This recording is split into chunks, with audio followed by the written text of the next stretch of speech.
Hi everyone, good evening. So going to take about the training on PingFederate.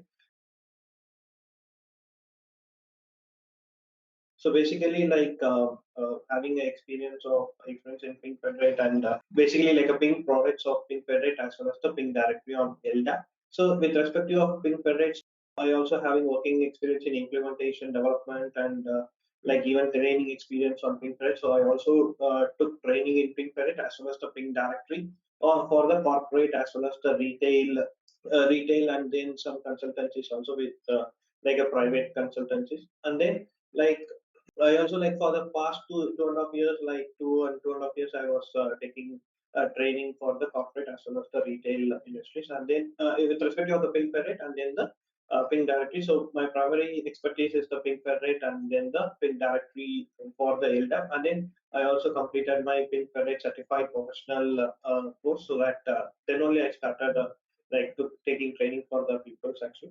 And then with respect to PingFederate, so I work in implementation, installation, upgrade, and development, and like normal like configuring SP connections as well as the SAML as well as the OAuth and OpenID configurations. With respect to Ping directory, I also work in installation, implementation, and development of Ping directory with the Ping data sync configurations also, and then replication of Ping directory servers also. And then so we are from MindMajix. So this is like I mean MindMajix taking the PingFederate training for you guys. Okay. So here about the demo class, I will be explaining about the course content and then what are the prerequisites of the training, and then I will explain you about what are the overview of the PingFederate console and what are the contents we are going to see it in the PingFederate console basically. Okay, so here in the course outline, okay, so this is just a normal course outline where we'll be providing for the students, and then but apart from this, like inside each module, we'll have a detail and every kind of a theoretical as well as the practical kind of a theoretical as well as the practical kind of a training will be there. So nearly like 10 to 20 percentage will be like the theoretical, and then remaining 80 to 90 percentage will be purely practical session only, because PingFederate requires most of the things can be able to understand only with the practical kind of experience. So here, apart from this PingFederate configuration, also I will also show how to do the LDAP basics actually. Okay, so I mean, if you ignore this book outline, okay. Apart from this, we'll also explaining about the LDAP basics, like how to install a LDAP, so that because PingFederate is basically like doing the authentication for the user. So for authentication, we require like to create a users and to create a password for a particular user. So I will be explaining you how to install some kind of a open source LDAP. Might be like a Ping directory, or it may be like any kind of open source LDAPs basically. So with respect of the, I mean, I'll also show them how to configure users and how to create a users and then password. Apart from that, I will also explain them the LDAP basis, how the LDAP has been working with the PingFederate and how to establish a communication between the PingFederate and then the LDAP, and somewhat like working of LDAP, how the basics of LDAP is there, like a directory information tree, the tree structure of the LDAP, and then like domain controller, like just a basic introduction about the LDAP. Now, coming into the course outline, I mean, at the starting of the class, we'll go with the introduction of the identity and access management. So basically, just an introduction about the identity and access management, because we don't know whether the candidate will be like a fresher, new to the identity and access management. Some candidates will be like I mean, they will be they will have some experience with the identity and access management, but not with the PingFederate tool basically. So for both of them, so I mean, for both of those candidates, I will take a normal introduction about the identity and access management, what is an identity and access management, and then like we'll start with the PingFederate, why we are using the PingFederate, and what is the difference between the PingFederate and the other identity and access management tool, like basically like authentication tool. And then we'll start with the what are the protocols available in the PingFederate. So there are like basically like 2 to 3 protocols. There is a SAML, OAuth, and OpenID. So we'll just giving a normal introduction about, so these are the protocols are available in the PingFederate, and then so we are going to see about each and every protocol one by one with the theoretical as well as the practical session. And then we'll start with the first of all, in the first class itself, it's like a normal introduction basically. So once after the introduction and the introduction about the PingFederate tool, then only we'll start with the prerequisite of the PingFederate. So there are like some kind of a prerequisite while we will be doing it in the direct class itself. Like because for example, if I want to install a PingFederate, means we need the Java. Basically, like PingFederate is based on a Java kind of a module only. So in order to work, I mean, in order to make the PingFederate work or install in some machines, means Java is the first prerequisite we need to be installed. So I will explain them how to install the Java and how to set up the Java parts in our machines. Then only we can start installing the PingFederate. So basically, like the first class will be purely based on the introduction about the tool, introduction about the identity and access management, and then we'll introduction in how to install the PingFederate, how to get the license file, how to get the software for the PingFederate, so that they can also go ahead and install the PingFederate on their machines also, and then they can also get the license file for 30 days, so they can use it on their machines also, and they do work on it. In the next section we will be working with the LDAP basically, so how to install the LDAP, and then like how the working of the LDAP is there, like a LDAP basics, and then we'll continue with the creating a users, and then like how to make a communication between the PingFederate and then the LDAP. So and then I'll also explain the candidates about the what are the components are available in the PingFederate. Basically, like lot of components, lot of new components are there. With even the SAML and OAuth and OpenID, those are all like a common protocol for every identity and access management tool. But what is PingFederate is differ from other tools. Maybe the components which they are using it inside the console. So each and every components, why they are using it, and then why we are using it in that particular style instead of directly authenticating the users, and then how we are authenticating the user, how the authentication is happening in the backend. So every component we will be explaining in the theoretical part, and then as well as the next session. Once we completed the theoretical part of the PingFederate components, and then the components available in the PingFederate, we'll go with the practical session of the, not with the practical directly, like SAML means there are like two kind of a protocols will be there. Sorry, two kind of a workflows will be there. So we'll explain theoretically what is this workflow, what is that workflow, and then once it is completely done, we'll go with the working of SAML, and then we'll start with the SAML configuration. So SAML configuration, once we completed the whole SAML configuration, okay, I'll also show them how the single sign-on works, as well as how the single logout also works actually. So basically, I will be showing them for an example of a Salesforce connection. So as a ESP initiated as well, so how the Salesforce, how the application side configuration will be there, how the PingFederate side configuration will be there. So there will be like two different kind of administrator user interface will be there. So I will show them this is the configuration will be there in the PingFederate, and this is the configuration will be there in the Salesforce basically. So that will cover the SAML IDP initiated SSO as well as the SP initiated SSO, and then it will also cover the single logout also. And then in the meantime, because even when we are going to enable the single logout, it will also require the certificate to be configured. So I'll also explain them what are the types of certificates available in the PingFederate. Okay, basically like there are like a lot of types of certificates, basically like a signing certificate or encryption certificate, or like a SSL server certificates, LDAP certificates, which we will be using it, okay, to enable the 636 port. So all types of certificates I will be explaining, and then how to import those certificates in the module in the PingFederate, so that we can able to enable the trust between both of the parties. Once we completed the SAML part, we will start with the other kind of a feature. So that is not coming under the course outline. So it will be like an additional kind of add-on topics basically. So add-on topics is nothing but it's kind of, apart from the normal SAML, OAuth and OpenID, or like a multi-factor authentication, or like a PingFederate configuration or metadata and clustering. So apart from those, I'll also cover this SMTP server configuration, and then like a ping direct. So obviously, like as a Delta, we'll go with the ping direct itself. So that is the easiest way to do that, for easiest to understand the LDAP actually. And then like we are having in PingFederate, we are having a SMTP, that is a notification publisher. So that for example, we are having one kind of option in PingFederate to like reset the password and forget password option. We can able to enable it in the PingFederate. So that kind of option I can show them how to configure SMTP, so that like if the user forgot their password, means they can able to reset their password by sending a mail from the PingFederate to the user's mail address. And then I can also show them how to change the password, and then we can also enable the registration page for the PingFederate, so that we can self-registration. Basically, in PingFederate self-registration also it is supported. So I'll also explain them how to register, do the self-registration for that. This kind of it's an add-on topic, but it will hold much value in the PingFederate concepts in the future, basically. So apart from that, we'll cover with the Ping metadata and then like a multi-factor authentication for the PingFederate. So multi-factor authentication also it will cover more kind of a weightage basically. Multi-factor authentication means with respect to of the Duo MFA, I will show them as a practical session. And then once we complete the MFA, and then we'll start with the selectors, policies, and adapters.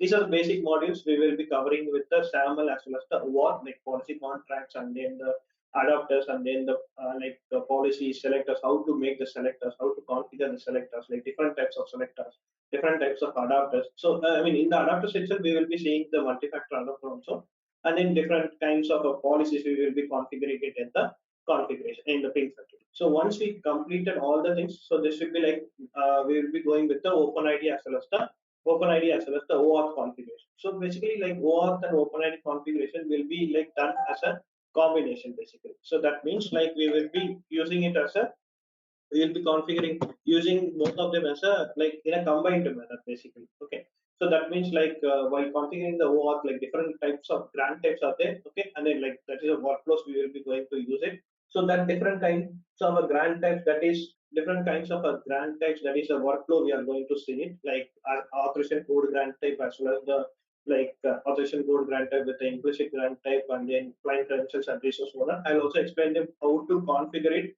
and then how to theoretically I will explain you what is a workflow, and then what is the difference between all the four grant types, and then I'll also start explaining about the what we can say that explaining about that what are the APIs has been used for each grant type, so that they can also understand it. Okay, so this is the API which is used to create a token, or this is the API to get a validate the token or refresh the token, or like a lot of concepts are available in the work. We'll cover every kind of APIs which has been used in the PingFederate for the OAuth configuration, and then like all the four grant types as I mentioned, and then like how to test these kind of APIs. So we need some kind of a tool to do it. So I'll also explain how to download that tool, and then how to do the postman, and then how to test those kind of APIs basically for the OAuth configuration as well as the OpenID configuration. Okay, once we complete the OAuth, so there is a new kind of a concept, that is the authorization code granted with the PKC method. So I will also explain them what is the difference between the normal authorization code grant type and then the authorization code grant type with the PKC method. So, and then I will also show them how to configure it, and then we'll also have a practical session for that authorization code grant. So here, whatever the course outline are there, everything will have a theoretical as well as the practical session. So mostly all the modules will have a practical session only, not like a theoretical session. It will like a less actually. And then once we've completed the OAuth and OpenID and security token and everything, will go for a clustering. So PingFederate clustering means that is totally like a like how to enable a clustering in a same kind of a machine, and then different kind of a machine, how to configure that, and what are the changes we will be doing it in the backend. So we'll cover those kind of those kind of options, and then we'll in the last module we will go with the information for the logs actually. Okay, so what are the logs we are getting in the backend, and how to get those logs, and then like how to see those logs, validate those logs, and then how to troubleshoot some kind of issues in the backend. Okay, so if the user is facing some kind of issues, how can we troubleshoot those kind of issues in the backend log by using the backend logs. So overall, this is like a total kind of a outline. This is just an outline, but under these each module there are like different kinds of topics will be embedded into this one. For example, if you take a OAuth means there are like four different types of grant types are there, and under those grant types we will see a lot of for example, if we take an authorization code grant type means the first token concept will be there, PKC method will be there, and then token validation will be there, revocation will be there. Okay, so a lot of things will be embedded into the single topic itself.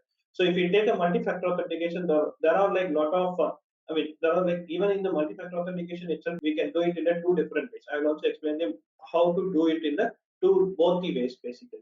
So apart from that, like add-on topics is nothing but we can go with the SMTP server means like this is like a notification publisher that we will be configuring in the PingFederate, and then ping directly as an LDAP, and then like forgot option, password option, and then apart from this, there will be like additional like add-on topics will be like, for example, how to configure the original expression in the, for example, like most of the applications, they will be asking like custom kind of attributes to be set in the SAML response or in the OAuth access token. For them also, we need to write a code actually, basically like a Java code. I will also show them. Okay, so these are the code we will be using it, like some kind of a, what we can say, some kind of a like predefined codes are there. So I'll also explain them. Okay, predefined some kind of a use cases are there. I will also explain what are those use cases and when those kind of use cases required. Now next one is that, okay, we will go with the projects. So one project we will be for the SAML, one project for the OAuth, and then we will have. I will also show them some kind of a. I will also give them some kind of a hands-on also. So that hands-on will be like a day-to-day activities. Like for example, whatever the hands-on with whatever the answer I'm giving. Like for example, if I finish the SAML means, I'll also ask them to create like one or two connections on their own, and then come back with any doubts if they are having it. Okay. Apart from these projects, so these are a project one with the Salesforce for the SAML configuration, and then API testing for the OAuth. Basically, API testing means all the grantors will be included, and then Salesforce means it's for the SAML part. So now these are the lab setup we will be having it. Okay, so for Windows, I mean we go in the Windows machines. Okay, anything more than our like Windows 7. Basically, like nowadays we are having Windows. So for that, and then like 500 GB, that is more than enough 500 GB. And then memory means even 8 GB is also fine. Actually, we don't need the 16 GB RAM set. 8 GB is fine. Okay, even 16 GB is not that much required. Okay, and then basically we need a high speed internet, and then before that, one more lot of other prerequisites are there. I will explain them in the direct class itself actually, like how to download the software, and then how to download the Java, and then how to set up the environment variables for the Java basically. Apart from this, I will take you some kind of a topic. Okay, I will go through the console basically as a demo session. Okay, so this is like a console we will be having it for the PingFederate. So this kind of a console after installation, the candidate can able to see this console actually. This is like an overview of a PingFederate console. So I will be installing the PingFederate latest version, that is 11 version actually, basically. So that will have all the bugs has been resolved in this particular version. So that's why. And then, so basically, if you go to the security, so we will be having a signing certificate keys here. Okay, like all the signing certificates, and then, for example, in order to sign the SAML response, okay, we will be using this signing certificate to perform the signing activity. And then like process here. So we'll be using like configuring the LDAP certificate basically here. LDAP certificate which is used to upload, I mean, which is used for the directory authentication basically. Like for example, if I want to authenticate the user on 389 port means we don't need the certificate. But if I want to do it in a 636 port, I need the certificate to do that. So in order to establish a trust between the PingFederate and then the LDAP which we have installed, right? So we need to upload the certificate in the security, that is a process here. Okay, so here in order to secure this certificate, I mean in order to secure the server side actually, that is like a server, I mean it's like a SSL server certificate. Okay, we need to upload the certificate here in the SSL server. Okay, so this will be the certificate. Okay, this is basically like a self-signed certificate which will be used for a, like what we can say, like for a normal kind of a training purposes. But if it is in a like real-time environment means, we will be installing the trusted certificate authority, I mean any kind of a third party certificate authority issued certificates basically. Okay, apart from that, okay, so system, the most important step, the add-on course will be the notification publisher which we are having it. Okay, I will be showing them how to configure a SMTP server. Basically, like this SMTP server, we can able to use the Gmail. Okay, for example, in Gmail, we can able to use the Gmail as a free source. Actually. Like other SMTP servers are there, like AWS SMTP is there. Like even a lot of Microsoft is also having one thing. Okay, so but that those are all like even Office 365, that is the one Microsoft. Okay, but that's all like it's not a freeware actually, but we can use the Gmail as a free SMTP server, so that like any we can use some kind of a dummy email address. So from that email address, we can able to send the mail to the concern. I mean, like mail to the, for example, for forgot password or reset password, we can able to do it. So apart from that, this is the data store we will be using it. Okay, so the data store where we will be connecting the ping directory or any other LDAP. Basically, we can connect to the Active Directory or LDAP or OpenDJ, any open source LDAPs or legalized version of any LDAP. We can able to connect to it. Okay, so this is where we will be giving the port number. So here I have given the 636 port, basically like a secure port. So that is why I need to go here and then add that same kind of certificate here. So then only the PingFederate we can able to trust this one. Okay, so for example, if I remove that certificate, means it won't be able to connect to the PingFederate. That is a LDAP basically. And then this is the PCV where we will be where we will be connecting the direct data store which you have created in the previous step. We will be connecting that one here so that the users can able to log in with the users can start logging with the particular data store, particular data store, so that the user can do the authentication and then the password. Okay. So if I go for the IDP adapters, where we will be containing a lot of IDP adapters, basically like a HTML form adapter, different kinds of adapter, like a MFA adapter and then the HTML adapter, and then like HTML adapter means it will throw the login page to the user. Maybe I can show them. So it's going for a basic adapter. Okay, so this is like a HTML adapter with the customization. So here I will also show them how to customize this kind of a login page also. So this is like a customized adapter basically. Okay, I can also show them how to customize this one. And then if I click on the register now, okay, so this is the basic registration. I will show them how to create this kind of a registration page in the PingFederate. Okay. So apart from that, these are the SAML connections. I will show them how to configure the SAML connections with the Salesforce and other test connections. And then if you for OAuth client ID, I will also show them the authentication code grant type, client credentials, implicit grant type, ROPC, and then token validation grant type also. And then with authentication code grant type, I will also show them reference token, and then as well as the PKC method, that is known as the proof key for code exchange method also. Okay. And then with respect to the selectors, I will also show them these are the selectors which are available in the PingFederate. So these are the selectors I will be configuring here. So here itself, we will be configuring different kind of a selector. For example, if you take a CIDR selector, means this is the IP range selector where we will be giving the IP ranges, so that, for example, if the particular application coming from this IP ranges, means it will take it as a yes, or else it will take it as a no, basically. Okay. So this is one of the selectors. So there are like 8 kind of different kind of selectors are there. I will show them how to what are the use cases of each kind of selector. For example, connection set authentication selector. Basically, it will we will be adding some sample configurations here. If you see it there, we can able to add some configurations. So if it is yes, means it will take it as a. I mean, if you are trying to access the connection particular application, means it will take it as a yes, or else if you are trying from any other applications, it will take it as a no, basically. No, for these are the SAML actually. If you take it as a connection or HTTP header or request parameter, means these are the SAML selector which does not use for the OAuth. So if I want to use the OAuth selector, means OAuth only selector, means it's a OAuth client selector, OAuth script selector, and then request opt-in selectors. Basically, these are the selectors which will be available for the OAuth. Okay, well, this is the client, means we can able to add the client ID here, so that if the request coming from this particular client ID, means it will take it as a yes, or else it will take it as a no in the policy. Okay, so this OAuth client ID only applicable for authentication code grant type, and then the implicit grant type not applicable for any other selector.